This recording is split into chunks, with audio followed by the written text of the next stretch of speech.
አሲያ ባሏ ክህደት ብቻ ሳይሆን የቤተሰቡን ንብረት በሙሉ በስሙ ማዞሩን ስታውቅ ቃልም ተደፋባት።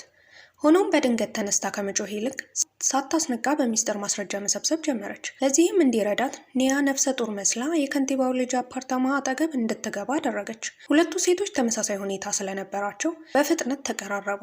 በሚቀጥለው ቀን አንድ የቤተሰብ ጓደኛ ለሕክምና አሲያ ጋር ይዞ ይመጣል።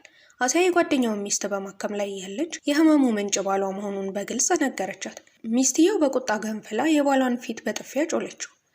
ይህንን የታዘበው ከንቲባ ግን በአሲያ ድርጊት ደስተኛ አልነበረም።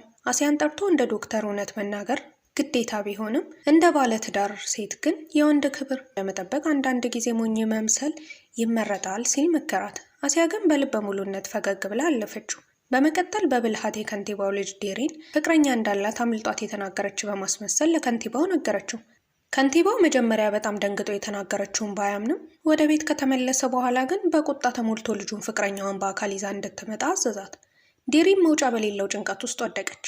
ያን ዕለት ኒያ ሚስጥራዊ ቪዲዮዎችን ለመቅረጽ ካሜራዋን አዘጋጅታ ትጠባበቅ ነበር። ሆኖም የቀድሞ ፍቅረኛዋ በጨለማ ተከታትሏት በመኪናው ውስጥ የነበረውን ካሜራ ሰርቆ ወሰደ። በማግስቱ ይህ ሰው ቪዲዮውን ይዞ ወደ አሲያ ቢሮ በመሄድ 10 ሚሊዮን ብር ካልከፈልሽ ሚስጥሩን አውጣዋለሁ ሲል አስፈራራት። አሲያ እቅዷ ሊበላሽና ህይወቷ ሊመሰቃቀል ጥቂት ሲቀረው አንድ ታካሚ ሜሞሪ ካርድ ይዞላም መጣ። አሲያ ካርዱን ስትከፍተው በልደቱ ቀን ሲሟግጡ የሚያሳይ ልብ የሚሰብር ቪዲዮ አገኘች።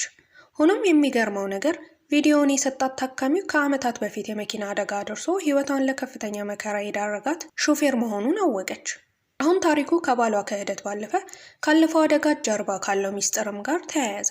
በሌላ በኩል ዴሪን በእርግዝናዋ ምክንያት ተስፋ ቆርጣ እያለቀሰች እያለ ኒያ ቤቷ ትመጣለች። ኒያ ፊቷ በቁስል ተሸፍኗል። ዴሪን በሁኔታዋ አዝና እንድትረጋጋ ውሃ ቀረበችላት። ኒያም ፍቅረኛዋ ምን ያህል በዳይ እንደሆነና እርግዝናዋንም ለማቋረጥ እንደወሰነች ለዴሪን ነገረቻት። ዴሪን ግን አሁንም ፍቅረኛዋ አፍቃሪ መስሎ ስለሚታያት ባለመፋታቱ ቅናት ተሰማት። በመጨረሻም ዴሪን ሚስጥሩን አውጥታ ለኒያ ነገረቻት። ሰውየው ያገባ ሰው ነው፣ እስካሁን ፍቺ አልፈጸመም። ምክንያቱም ሚስቱ አለቀው ብላ ነው አብረው ያሉት እንጂ አይፈልጋትም ብላ በንዴት አሲያን አይነ ደረቅ እያለች ትሰድባት ጀመር።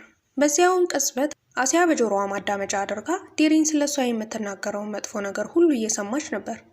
በሶፋው ላይ ተኝቶ የሚጠጣውን ከዳተኛ ባሏንም ስትመለከት በአይኖቿ ውስጥ የበቀልና የቁጣ እሳት ይነዳል። ፊልሙን ከወደዳችሁት ላይክ እና ሰብስክራይብ በማድረግ አበረታቱኝ። ቀጣዩን ክፍል የምትፈልጉ ከሆነ ኮሜንት ላይ